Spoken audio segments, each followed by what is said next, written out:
welcome to Luxury Legends and Leaders. I'm Carrie Zier, the VP of eXp Luxury, and I am your host today as I have got some of the hottest names in luxury real estate joining us. First up is someone I have admired for so long. He was number one in all of eXp Realty for 2024, and it is a name that you will know and love, and that is Kyle Whissel. So welcome, Kyle. How are you? Oh, it is a big day. It's a big whirlwind I day, and we're know. just having some fun. I hear you have some real scoop for us. Yeah, I think we just put on a little marketing masterclass for people. So hopefully, I think we scared some people yesterday with some of the posts and stuff we put up. But those that recognize game, there was a fun game played yesterday, and I feel good about how it was executed. All right, so tell us some scoop. I know we've got so much to talk about in our short time here, but I've admired you. You've built such a great team, and now you have this big announcement. I've been crazy busy this morning, so has it been announced, and can we talk about it? Yeah, it is official now. So Daniel Beer and I, we have run our eXp organization together, known as Fast Forward Movement, for 7.5 years now. We've got roughly 12,000 people that are a part of Fast Forward Movement that were responsible for about 120,000 home sales last year. 120,000. Wow, amazing. And so we've run our teams here in San Diego separate from each other for 7.5 years. And about a year ago, we started to have the conversations of like, what would it look like if we, instead of running side by side with each other, what if we ran together? And so we've worked on it for the last year now. And officially, as of today, as of 6 o'clock this morning, it's official. So Whissel Realty Group is no longer, Beer Home Team is no longer, it is now Whissel Beer Group. And so collectively, we did almost $1 billion last year. We've done over $7 billion in our careers. And we're just super freaking excited for the future. I love it. Well, a huge congratulations. Dan has been a guest as well on our Luxury Legends, and you guys are just on fire with what you built. But I think it goes more than that. It's the culture that you build, is the lives that you have changed. And, part of our business is so great to be in the moment that you're in right now. But a lot that are coming in are watching this success. They haven't seen the years that it has taken for you to be in this seat right now, announcing really one of the biggest mergers that has happened to eXp Realty. So if we take it back, today is about, we have all types of listeners. We have those that are getting into real estate. We have those that are scaling in real estate. So, and then we have those that have really made it big as yourself. But if you look back to your early beginnings, give us some brief, insights of, I know you were really raised in the business, but that doesn't always give us a pass for success. So what are, some of your big obstacles in the beginning that you persevered through, that you look back and say, wow, that was a big moment, and how it's led to where you are now? For sure. So growing up, I hated real estate. Love my dad to death, but growing up, real estate, my parents were divorced when I was like 4. And growing up, real estate sometimes took priority over me. So whether it was like showing up late to games or being out of town when we were supposed to be together, things like that, I didn't have the most positive associations with real estate growing up. Now, my dad got into real estate in the 70s before I was born. They moved from Buffalo, New York here to San Diego. And so he's been in real estate from the day I was born, and I just didn't always have like the most positive associations with real estate. So that's the biggest hurdle, is to actually fall in love with real estate. The way that happened is when I was in college. I was 20 years old, and this was in the early 2000s. My dad kept pushing me. He's like, you got to buy something, you got to buy something, you got to buy something. I was like, Dad, I scoop popcorn at a movie theater. He's like, doesn't matter, just fog this mirror, they will give you a loan. And they gave me a loan for $500,000 for a 3-unit property. And I sold that property a few months later, and I made $17,000. And at the same time, the movie theater gave me a nickel an hour raise. And I was like, all right, F this. let's talk about this real estate thing, Dad. And so that was how I got the bug and got interested in real estate. And so I worked with him on the commercial side, primarily multifamily, for the first 5 or 6 years. And I got to a point where I was like, hey, this has been fun, but I'm ready to go do my own thing. I'm ready to step out. And I decided when I stepped out that I liked commercial, big checks. That was great. But early 20s and big checks, I wasn't as nearly as financially savvy back then as I am today. So I would just blow all of that money. That money was going to Vegas primarily and just doing dumb stuff with that money. At the same time, I started to see people on the residential side. They were closing 100 transactions a year, 200, 300. I remember I got a marketing piece from Greg Newman, who I have tons of respect for here in San Diego. We sell a home a day. They sold 365 homes in a year. And I was like, holy cow, that sounds way better than this, like sell a home a month or sell a home a quarter, like a building a quarter. So that's what got me to transition over to residential and to start my own brokerage. So I ran my own brokerage for 12 years. And then I looked at selling the brokerage because I thought it was worth like $10 million. And they told me it was worth $1 million. I was like, oh, crap. Why am I running a brokerage? Right. If this is all it's worth, it's not worth it, right? I don't want to deal with all the headaches and the stress. It doesn't make sense. And that's when we joined EXP, which has been, obviously a huge thing for us and the best move we've ever made. To unpack, you said there's so many nuggets that you spoke about in that, and so many. I was a broker owner. There's a lot of and I look back at more of the traditional way of owning a brokerage, and then this new company, EXP Realty, really trailblazed and changed the way it was. So was your own brokerage more of the traditional, the splits and that sort of thing? Is that how you ran it, or were you always more out of the box? So we were more like the teamerage would be the term, where you're functioning as a team, but you're actually a brokerage. So we were much more of that. And now I still think we're a teamerage, but like the opposite version of it, where we're not a brokerage. We're just a team within a brokerage, but we're the size of a brokerage, right? I mean, our new combined entity, Whistle Beer Group, is, including all the staff, is well over 200 people. Right. So now we're bigger than many brokerages, but we're still just a team. So it's funny. We were a brokerage that functioned as a team. Now we're a team that functions as a brokerage. So it's interesting how that works. So with many of our listeners, we did really pump today about teams. And like you said, although you're your own brokerage, you ran it like a team. I would take that was you give out leads. You had different setups than a traditional brokerage that they just paid the broker owner. So let's start when you started. You had it for 12 years. Did you immediately have a team? And if you're coaching someone right now on maybe they're a single agent, or maybe they have 3 to 5 agents on their team, what were some of the growing pains that you built it to this magnitude?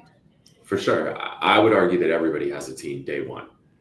And if you don't realize that, you need to, because the person who does your loans is part of your team. The person who does your home inspections is part of your team, right? There's all of these people that are involved in the transaction, the title company or the attorney, the escrow company, all those people are part of your team.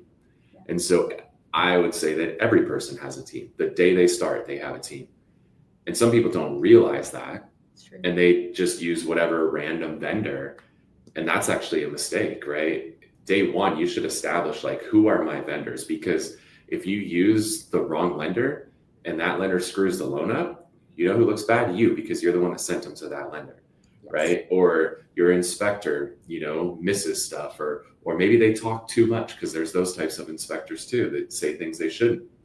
That's going to reflect negatively on you. If that's the case, those are part of your team. So you should assemble the right people to support you in your business day one. Before you ever have anybody on payroll, those people are still a part of your team. And so I encourage you to make sure that those people that are part of that team that help make your transactions happen are the right people. So I would start there before we ever even talk about hiring somebody. Now, Absolutely. With that said, with that said, once you've ensured you have the right team around you to make sure that when you do get into a transaction, the right people are there to support you. I think that if there's a saying that always stuck with me: if you don't have an assistant, you are the assistant. If you don't have an assistant, you are the assistant. There's so many people that are doing so many tasks that are holding them back. I've had an assistant since day one. Like I've never worked a day in my life without an assistant other than when I was underneath my dad. Once I left my dad, I had an assistant every single day I've been in residential real estate. There are so many tasks that we are all doing on a daily basis that we could outsource. And that could be to AI now, that could be to a VA, or that could be to somebody locally. You have 3 options now. It's crazy the tasks that people do, but they, in their head, they justify it with this flawed logic that like, well, I'll just do it myself so I don't have to pay somebody $20 an hour to do it. They're saving money. Yeah, in their head, they're saving money. And now look, Carrie, they're right. They did save $20. They didn't actually have to hand somebody a $20 bill because they did it themselves. The part they're forgetting is how much money they cost themselves. Exactly. So sure, you might have saved yourself $20 for that hour of work. Maybe it was like putting flyers on doorsteps, something like that, right? Sure, you saved yourself $20 an hour by doing it yourself, but how much did you cost yourself, right? Exactly. So now think about what's your goal? How much money do you want to make this year? Let's just run with $200,000 because that's the new 100,000. So let's assume it was 200,000 and a typical year you work 2,000 hours. So therefore your time, 200,000 is your goal, and you're going to work 2,000 hours, your time's worth $100 an hour. So sure, you saved yourself $20 by doing it yourself, but you cost yourself $100. So the net effect of that was you lost $80 by saving $20. Yes. And I think people don't think about that stuff enough. And you were spot on. I joined real estate 2005. Actually, my first company was Keller Williams, and my team leader looked at me and she said, go exactly what you said, go get your team. And I was thinking team as agents, and no, she meant the industry leaders. And it stuck with me forever. And I do wholeheartedly 1000%. You are as good as the team you put around you, from your mortgage lender to your everything, from who you use inspections with, the entire process, who you close with. It just helps. And I like you, I was very fortunate to have those people in place for many, many years. So you formed your team of that. You had that in place. You got your assistant. How did what were the bumps in the road? What were the challenges that, looking back, you learn from them, obviously, and correct it quickly, but there's always those challenges. Yeah. So even when I talk about this, it literally like hurts to say some of these stupid things that I did. So I had big accounts with banks. We did a lot of foreclosures because I jumped into residential in like the 2007, 2008 time period. And I had all of these listings from all of these banks, which was amazing. And then I started to get all these buyer leads that were coming in on all of these listings. And it was just me and an assistant at the time. And for a period of time, like as I ramped up with that business, I could take all those buyers myself. But then we got to a point where there were just too many. And so my first thing I did is I had a friend who owned like a Coldwell Banker brokerage. And I was just like, hey, dude, you have a bunch of agents over there. Can I just like send you my leads once a week? And then if you guys convert them, you can just send me a referral fee. Think about this, guys. Like once a week, I would export the leads and send them over to some other person and just hope a check would show up randomly. Like it was crazy. Yeah. Guess what? No checks ever showed up. So I was like, okay, this is not working. So then the second thing I did, I was like, I had a couple of friends that were like, dude, we'll take the leads. So, all right, cool. I'm going to build a team. And I had 2 guys and I just started sending the leads to them. And no checks ever showed up either. And the reason was I never trained them. I never led them. I never managed them. I never held them accountable, right? There's a term, we run our business on something called EOS, the Entrepreneurial Operating System. And inside EOS, one of the key terms they talk about is you have to LMA people, lead them, manage them, and hold them accountable. I didn't LMA those people at all. Magically, they didn't sell anything. And so I don't even know how much money I threw out the window during that time period. But then eventually I got over it. And it's funny, I remember it vividly, it was a Black Friday. And when you actually used to look through the newspaper and they had sales, you had to like beat people up at the door to get the TV or whatever. They had a sale on computers at Dell. And I was sitting there and I was like, this is so stupid. F it. I'm going to go big. And I bought 10 computers. And at this time I had a 10 by 10 office, and now I own 10 Dell computers. And I was like, all right, I need a bigger office. So then I went and I leased a bigger office. And I was like, okay, I have a bigger office. I have 10 computers. Now I need people. And so then I just hired anybody and everybody. I basically, the same way they gave me that first loan, which was fogging a mirror, that was like the interview process. Like, can you fog the mirror? Great, you're hired. And so I lost 6 figures that first year. There's a lot of people that are running teams that are losing 6 figures a year. Some of them don't realize it, but they are. I lost my face off that first year. And what I learned that first year is like the importance of culture and understanding the avatar of like who is the right fit for your team. And what I learned is the more senior agents were not a fit for our team. Like at that point, I'm like, I think was that maybe early 30s, late 20s, early 30s. We're so tech heavy. And then I was hiring people that didn't even know how to log in their damn email account. It's like, how are you going to like dive into a CRM like Boomtown at the time and like manage that when you don't even know how to log in your damn email account? So I was just hiring the wrong people. And not that those people can't be successful. They just weren't a fit for our culture, right? They weren't the avatar for our team.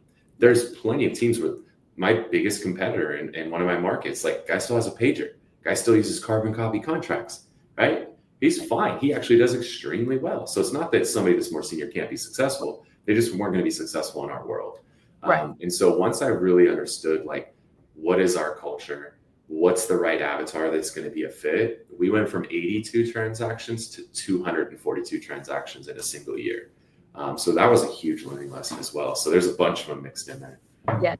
No, I think it's great. And, and you hit on, I mean, if we're recapping for our listeners here, getting those people in place, like we said, the industry leaders around you, hiring that assistant, the right one. And, and I like what you said, it's always finding the right fit. I mean, I get asked a lot, how do I hire an assistant? And it's usually the opposite person of you. That would be a great assistant, right? And we really have strong profiles as realtors. So knowing that profile is pretty good to do that. And then the buyer's agents. And to your point, not everyone is a great lead converter.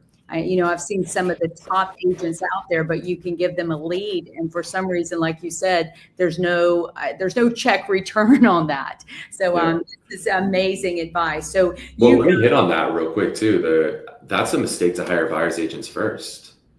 You got to have a rock star admin first. I think that's everybody's like logical first hire is like, oh, I got to get more agents. I got to get more agents. No, you don't. You shouldn't have agents until you have your systems and your processes dialed in. Because if you bring the agents in first and you have busted systems and process, you're going to lose the agents. Yeah. So I think that people should have I call it like a rock star admin. Like you got to have a rock star admin in place. So that person is, the beginning, they're your assistant, they're your transaction coordinator, your listing coordinator, your marketing person, they're your everything. You got to have that person in place before you go hire buyer's agents. I think people right out of the gate just want to hire more agents. They think that's the solution. Like, let me show this to you guys. We have about 160 agents in the new entity. We have 60 support staff, right? It's about a 3-to-1 ratio of agent to staff. Like that's how much support we have in our company now. So for some of you guys think like, oh, I can go get 10 agents with one admin. Good luck. Let me know how that works out for me a year or two from now. So let's talk about, because I know we only have a few more minutes. How did you scale? You put your systems in place, and you've done so excellent for anybody. I mean, I agree with you 1,000%. When you have those systems and they're that strong, that's your foundation. But then not everyone has had the success you have. So there's still that secret ingredient that, you've done this, you put it in place, we all have failed forward at some point in this business. But when did it really just catch wind that you were like, this is good, I'm building something really strong here? Yeah, I have a mindset that it's really cool to win. It's way more cool to win with your friends and to win with others. Right. The thing that I found is a lot of people build a team thinking that the way that they're going to make more money is to have more agents. Yeah. But they hate people. They don't like people. but they think that they need people to make more money. The reality is you don't. Brian Danny in our organization on the team has sold over $100 million in a single year. We have multiple agents in our company who have done over $1 million a year in GCI on a team. But some people think that they need to build a big team to get to that next level, when the reality is they just need to be on the right team to get to that next level. Absolutely. And so people jump in to try to run this team and they don't have the right mindset. Like, I get a high off of seeing, right, Brian Danny and pointing him in a direction, and he goes and he succeeds. And then the beauty is when he succeeds, I get to succeed with him. Yes. When Carly on our team and I point her in a direction and she goes and she succeeds, I get to succeed with her. Like, I freaking love that. That's awesome. There's a lot of people that aren't built that way. If you're not built that way, if you don't get a high off of helping others succeed, like, you probably shouldn't run a team. If it's about you, like, if it's all about you all the time, like, you're going to suck as a team leader. And I think a lot of people have fallen into this trap thinking they need to run a team. No, you don't. Just support yourself with some really amazing rock star admins and go sell and go be a badass. But you don't need to hire a ton of agents, because you're going to hate your life if you got to manage 15 agents and you don't enjoy that. Like, you don't get a high off of helping them succeed. Then you probably shouldn't go run that big team. And I think a lot of people think they have to run a team to get to the next level. And they put themselves in a situation, they end up making less money. They're having way less fun. They're less happy, and they're working more hours, and they have way more headaches. And so I just want to encourage you, like, if you're watching this, think about that. Like, do you really get a high off helping other people win? And there's nothing wrong with you if you don't. I'm not telling you there's something wrong with you, but I'm telling you there's something wrong with you if you don't get a high off others winning and you think you're going to run a team successfully. And that leads us into the great, amazing culture that you built with the Fast Forward movement. I guess obviously your mindset, your heart for helping others win, but what are some other, culture is the one thing I think it's very hard to define. That is definitely a secret sauce, a secret ingredient. And when you look at companies with great culture, it's like, wow, and it attracts. It is not recruiting. It attracts to, the success of it and what you built. If you had one advice out there to build that culture, I know, you and Dan have a great one together, and you've told many stories on stage with it, but share our listeners just a tidbit on how to create the magic when it comes to culture. Yeah, I think core values have to be more than something that's on a piece of paper or something that's on the wall. Like, it's got to be, what do you hire to? What do you fire to? What do you give raises to? Like, it has to be the hub of everything. So our core values, we won't start a weekly company meeting until we get at least 3 core value shout outs, which means somebody in the room has to shout somebody else out for upholding one of the core values during the past week. So that has to happen. We will not get into any content until that's done. It's important to us. Like, that's the first thing in every meeting that we do.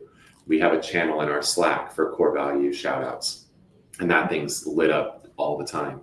We do awards every quarter for whoever has been upholding the core values at the highest level during the previous quarter. And then we do annual awards. And when we do the annual awards, we actually make the core value awards more prestigious than the production awards. Oh, yes. Because the core values are more important than the productions in our organization.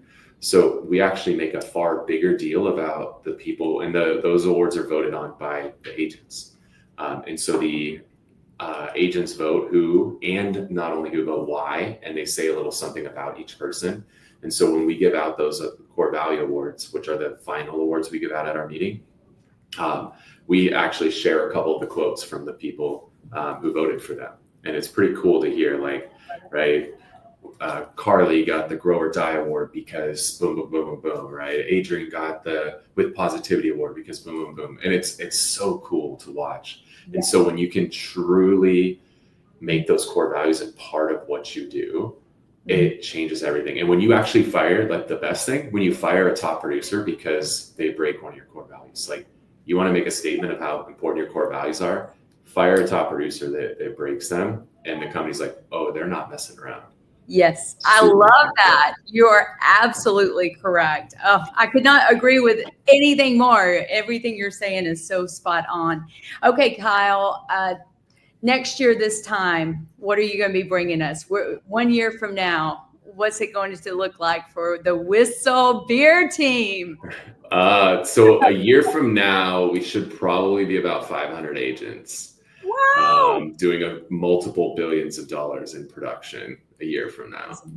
Amazing. Well, I am like you. I love to see people win, and I'm so cheering you all on. You've deserved it. You're icons in the industry, and we appreciate so much of your time today. I know it's a big day, and for you to come on to Luxury Legends and Leaders and to share this, and I know that our listeners today are taking some notes and implementing some amazing strategies. So thank you, and we want to wish you the best of luck. And tell Dan hello, and we'll be checking Instagram regularly today for you. Sounds good. And I'm excited for you guys to dive in with Brett. You guys are blessed to have him sharing with you today. He just recently joined our organization and has come in and made a big impact really quickly. And I'm so excited to watch this guy grow.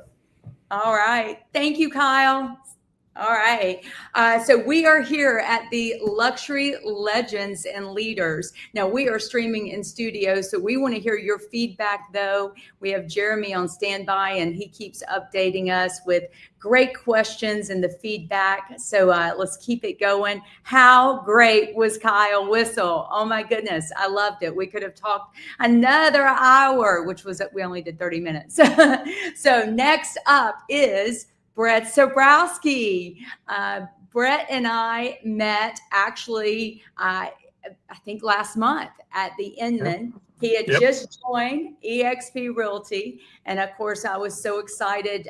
He had just finished a Fast Forward Movement meeting and a big weekend. And I said, hey, I'm at Inman. And he jumped in his car, and he got to meet all of our team. He got to meet Charles Bornheimer, our CEO of Lux VT, and Wendy Forsyth was there, our CMO. But Brett, we absolutely adore that you have joined eXp Realty. I just love your infectious personality and really just, wow, you've come in as really a leading team, a brokerage owner when it comes to straight luxury real estate. So welcome. And of course, we want to hear your background, which is so interesting out in LA. So yes, definitely welcome to the show.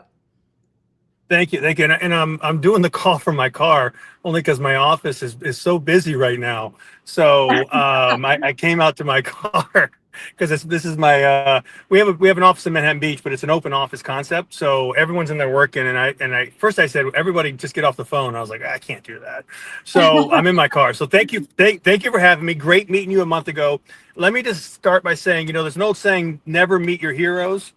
Well, I met Kyle Whistle last week for the second time.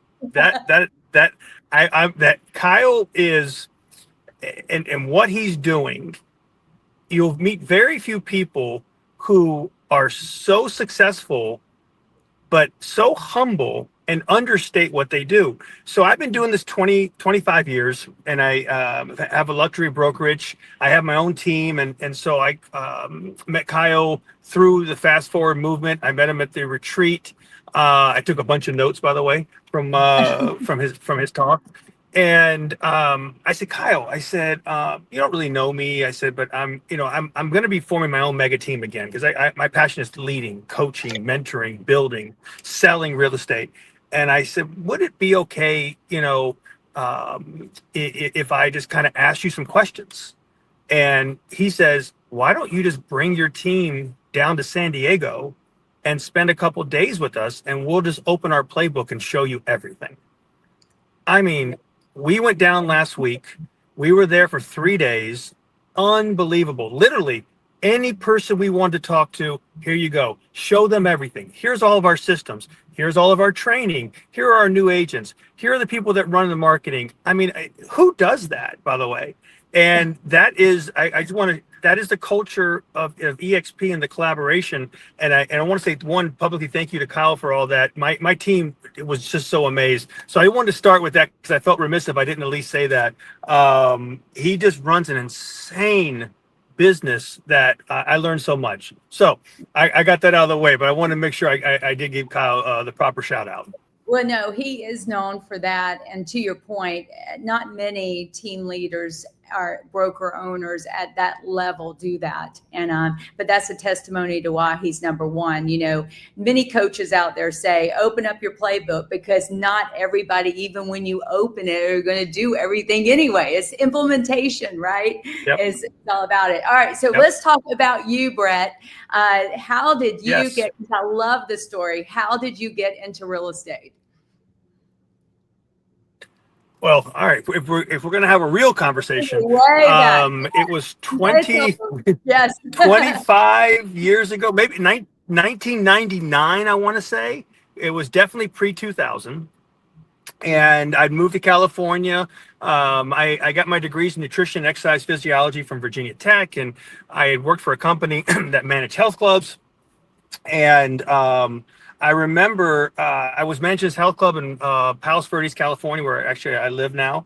And I was so excited, and I had worked a really, really, really hard week and trained people, and I had a big paycheck, at least I thought it was. And I went Friday, I go to the bank and I go to deposit my check, and I know the teller, and I'm talking to her, and I give her the check, and I see a stack of checks sitting there right next to her desk. And on the top is a check for $50,000. And I look at her and I go, who gets a check for $50,000? And she goes, realtors do.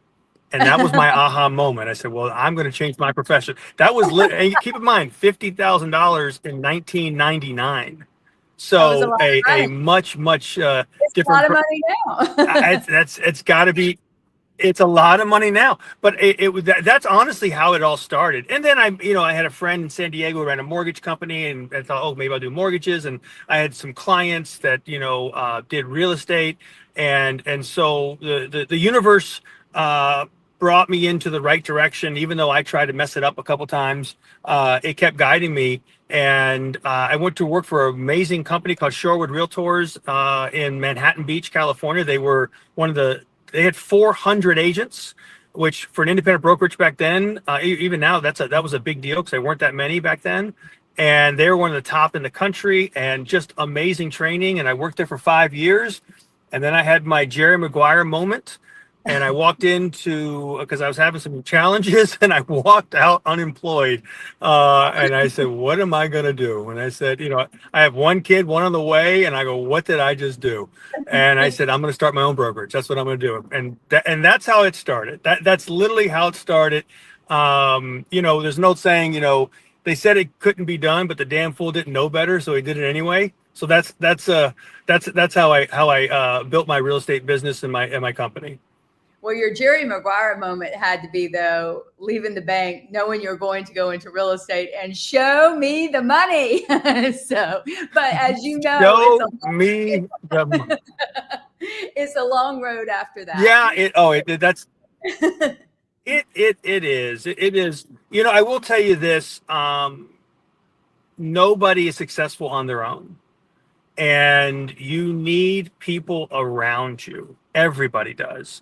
And the more you embrace that, and the more you accept that, and the more you use that as a superpower, the better you're going to be. And I learned in the beginning, I tried to do everything. And Kyle's so right. Like, I was doing everything. What changed my life in real estate was when I hired my first assistant. Mm-hmm. And who's with me right now? And she now runs my company. And those are life-changing moments that you wish you'd done earlier. Yes. For sure. So you go into, it took you how long to say, I'm going to start my own brokerage? You came in as a realtor, you learned the business, that was what, 1999, you said, 2000? Yeah. And so 1999. So go ahead. Sorry. No, I was just leading them in. How long were you as a realtor before you went into your brokerage? So I knew when I got started, I'm an entrepreneur by heart. I've had businesses my whole life. I ran when I was a kid, 5, 6 years old. I had lawn care businesses in Virginia and North Carolina, and I hired my friends. So I always knew that I was going to run my own company. Right. And if I can talk anybody off that ledge on this call, give me a call and I will talk you off that ledge. But it's the truth. It's the truth. The world has changed. The business has changed dramatically. And so I knew in the beginning I was going to do it. So it took me about 5 years. And I said, okay, I feel like I have a good enough base to start a company, start a brokerage. And that's what I did. And I started with apps. I didn't have a name. I started with nothing. I didn't have an employee. I didn't have a company name. All I had was a broker's license and a lot of drive. And I just figured it out as I went along. That's perfect. All right. So you get in. Did you run a traditional model? Because I really want to compare the model you No. were in and then what is so appealing to the model that you're in now. Right. So when I opened the brokerage, I said, okay, how am I going to compete with the big companies and the people that are established? And so, maybe it's a mistake, maybe it wasn't, but I said, I'm going to compete on price because they just offer way more than I could ever offer. Right. And at the time, no one was doing this, but I started with a 100% commission business where we were going to be transactional. And so agents would pay a desk fee. They would keep 100% of their check, and they would pay a transaction fee. And I thought, okay, you know what? I'm going to have the best brokerage ever. Nobody was doing that, by the way. And so it was very, avant-garde for the time. So I bought this, Kyle's telling story. I bought this building in an A+ location. I put in all these desks, private offices. Back then you had phone systems. I spent like $100,000 on phone systems. I had a really, really, really cool logo. Where, right next to the ocean. I've got the best looking office. I mean, I have spent all my money. I'm all in, and I open the doors, and it's crickets. Nothing. I'm laughing only at your story.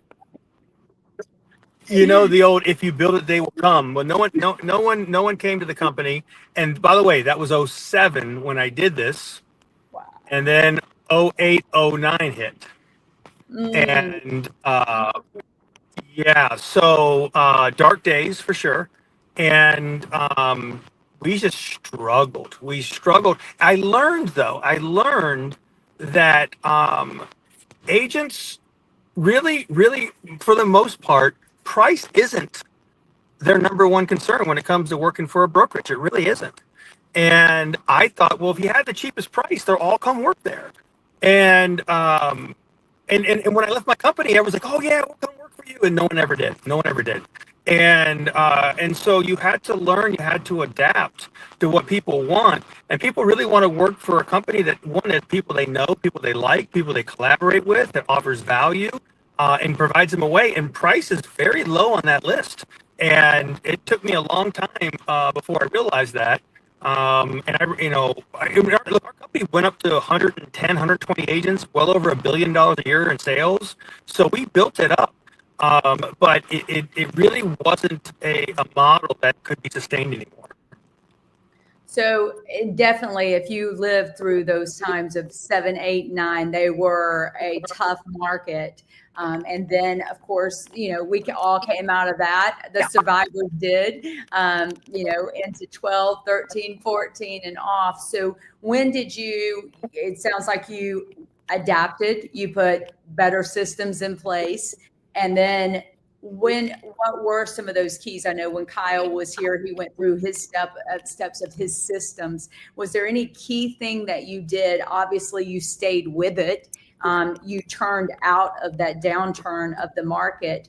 But if you look back or you're giving advice, what were some of those things that and granted, we were in different markets, you're with a different company, there's different things that were in place, but what were some of the core things that really changed and built and really what you've built was incredible.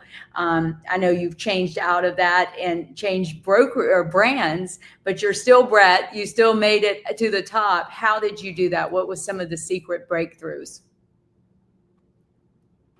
So sorry, I had a little technical difficulty there, but I can hear you. I can hear me okay. You're breaking up a little bit. Yeah. Let's see. Are we good, Jeremy? Okay, I can see you now. Sorry. Yeah, here's the thing. I was sharing this in a team meeting this morning. Darwin's theory, and it's true. It's not the smart. Yeah, Brett, it's not coming in clear for me. Jeremy, can you all hear on your end?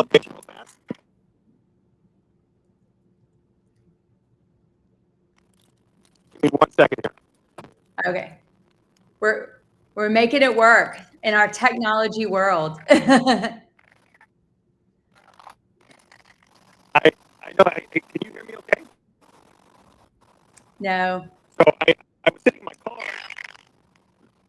Let me do this. Let me log out and log right back in. It's not coming in, Brett. Let's see if we can give it a few more minutes and see if he can straighten that out. But wow, today has been absolutely amazing when I get to speak to two of the top team leader previous broker owners, and now they are both with EXP. Kyle, of course, shared some great, amazing news today, and he has taken the #1 spot at EXP Realty. And then when you combine he and Dan Beer, absolutely wow. So great things to watch and to see from them. Brett is, as he said, just joined and brought his brokerage over to EXP Realty, to this amazing model. And, we are seeing more and more broker owners such as Brett coming in because of so many obstacles. I know as a previous broker owner myself, when you look at the EXP model, there is nothing better, because if you do have a heart for the agents,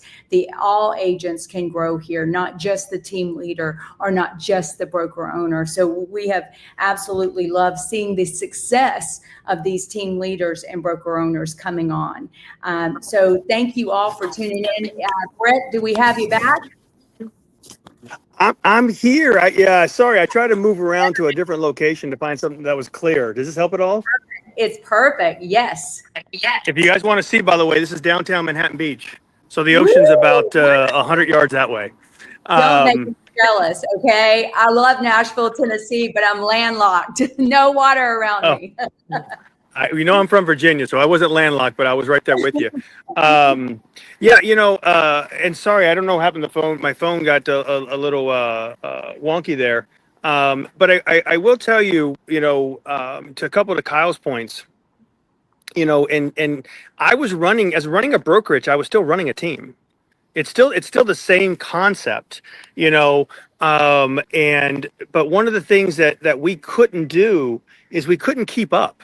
We couldn't keep up with technology. We couldn't keep up with support. We couldn't keep up with all the back end. We couldn't keep up with all the other things that, our real estate world is changing. And so our agents were, asking like, hey, what about our international marketing? Hey, we need a better Canva, or hey, we need better lead generation, or relocation, and all these things that you really, as an independent broker, it doesn't work anymore. You can't do it, and so EXP gave us the ability to take all of those items that we couldn't do and they were too expensive, and they did it and ran it for us, and it has changed everything. My agents love it, absolutely love it. And it's a learning curve, but it is all the things that people are asking for. And I got to tell you, I'm so, and I kind of in some ways feel like I just started real estate again, and it's the truth. And I wake up, and I'm just I'm always excited when I wake up in the morning, but I just wake up and I can't wait to go learn some new skills and talk to people and hop on calls. I talk with Eliza Studo all the time. And, we're doing Zoom calls. I was with him in Scottsdale. Colton has been amazing. I'm going down to see him next Wednesday. And, all these different things, I think my only regret is not doing it sooner. Absolutely. And we hear that a lot, actually. So much we hear, because as you say, why would you, there's too many tools that we have that you could never replicate on your own as an individual brokerage. No, There's it's too. just too much. And it lets agents be their very best, which then they can go shine for their clients. And that's one of the reasons I love it too, is, all these tools, whether it's EXP luxury or just simply the realty side. But let's talk about the pure luxury real estate. Yep.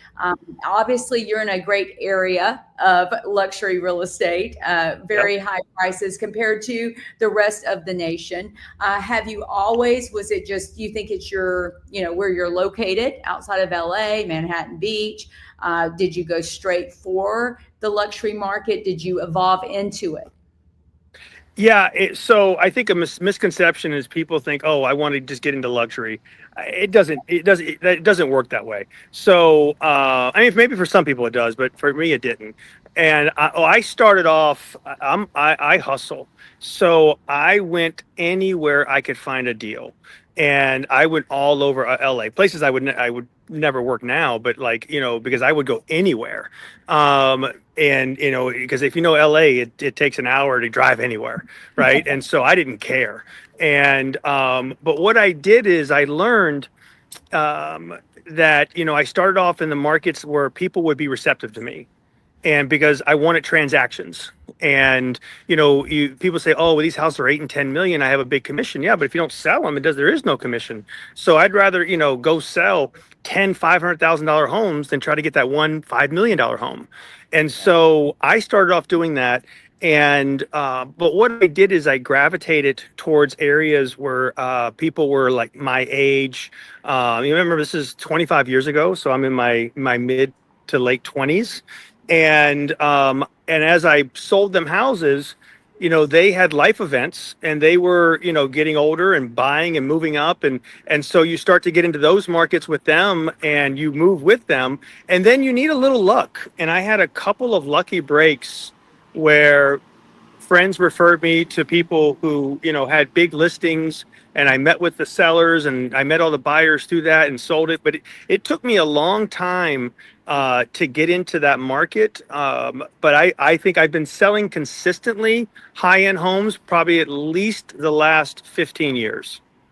That's amazing. And you said it so correct. I think so. There is a misconception out there when you say, I am a luxury agent. And I too have been a luxury agent for 20 years, but I have sold everything, whether it's short sales, foreclosures. It started in a market where, just to get into that market, it's at the lower level, but it led to the high. Now, the consistent luxury agents keep those high listings as well. But, with luxury, I've always said luxury is a service. It's not necessarily a price point. And when you implement that, to me, you get the business on all levels. So I loved hearing your story of the hustle behind it. And yes, the work pays off. And then of course it's amazing to get those $5 and $10 million listings and all of that. But too, if you look at the bread and butter of real estate, it's always been, some of those lower prices, but that's the bread and butter of it. And helping people, have home ownership is amazing. So I love that part of your story. So what's next for Brett? You are now in EXP Realty. You brought your team over. You so many things. So what's on the horizon? So I am an idea person. A big idea. I remember when I first got in the business, the agents really got in the business, made fun of me, and they probably still do, by the way. But but I remember someone said, they're like, "Oh yeah, Brett thinks he's going to be this big realtor, and he has all these grandiose ideas, right?" Because they were in my training class, and I said, "You're damn right. Of course I have." Well, if you don't have big ideas, what are you doing, right? And so I have gravitated. I am building back my own team. I'm building a mega team because, having EXP to run all the back end and all the other things and all the tools gives me the ability to do what I love to do. I love to coach. I love to mentor. I love to build. And so we are building our mega team, and we're using, Kyle, Dan, Ed Kaminsky, Colton, Elias, those guys are mentoring and helping and showing me what they do. And we're gonna build a team, and we will be in the top 10 at EXP next year. You can write that one down. And we're opening Zabrowski Group locations in different states. So I've already met people who want to be a part of what we're doing. And one of them, by the way, might be Nashville. I'm having talked to somebody. I'm having talked to somebody. Yeah. Yeah. Right. But really, it's more about the coaching, the mentoring, the systems, the collaboration. Those things transcend any state. So our job is the same no matter where we live. You live in Florida, you live in Wisconsin, you live in California, you live in North Dakota, you live in Hawaii. We have the same needs, the exact same needs.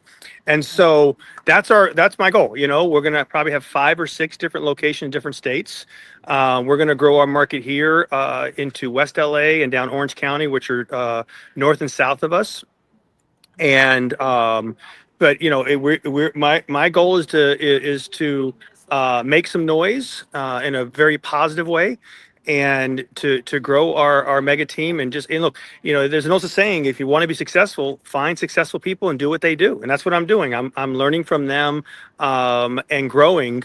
And you'll see the Zabrowski Group will slowly start creeping up that ladder of the EXP top teams. You can write that one down. You can. That's a Joe. That's a Joe Namath guarantee. That's a Joe Namath guarantee right there. I love it. Well, you dropped a lot of names, some big names. I love so many of those people out there. I know Ed Kavinsky is one of our council members and very instrumental in starting the EXP Luxury. So lots of great people out there. California is on fire. We were out there at Inman together. We talked about and then I went over to build LA. And one of the things we were talking about is many states, in the United States are seeing a transitional market right now. Yeah. But still, we were talking, what is the difference in California? I feel like some of those agents are not feeling it as much because it's just more insulated with it's still a huge attraction. People are still people still want those homes, and there's still not enough. So right. I think you're in an amazing market doing some amazing things. Manhattan Beach is one of my new favorites. Got to go out there a couple of times this year and just love it. So we're excited, Brett. You are a breath of fresh air. We appreciate your authenticity and really coming in and really, what we're building here at EXP, but it's really for the agents, it's for the team leaders, it's for, of us all working together in this incredible culture that has, caught on and caught wind throughout the world. So we appreciate your time today. Next time we want to see your new offices and see what you've got going on. And you want me to show you? Want me to just peek in real fast to my office real fast? Sure. Yes. They're all there. I'm just gonna. Yes, we are streaming. Woo! I love it. That's our downtown Manhattan Beach office. I will tell you this just before we go. It's been great. I've had probably 10 plus people from EXP reach out to me since I joined, because I've done a couple panels. Anybody that wants to call me, I am an open book, as I believe in giving back exactly what I've been getting, and so I've had people call me and say, hey, I want to get into this luxury, I want to do this. Feel free, anyone, to call me, and I'll share any insight I can. Awesome. Well, thank you, Brett. Thank you, listeners. What an amazing time we've had today, from Kyle Whistle to Brett Zabrowski. Wow, 2 of the tops in not only in our industry within EXP Realty, but after all, we are here for everyone. Whether you are part of EXP or you're in another company, we are one industry. And as long as we stand strong together, promote each other, lead with integrity, we all win. So we are here every month. The 3rd, I don't even know what day it is. It's the 4th Wednesday of the month. We are here every month, and we want to see you. So tune in, and thanks again, everyone. And I look forward to seeing you next month. Take care.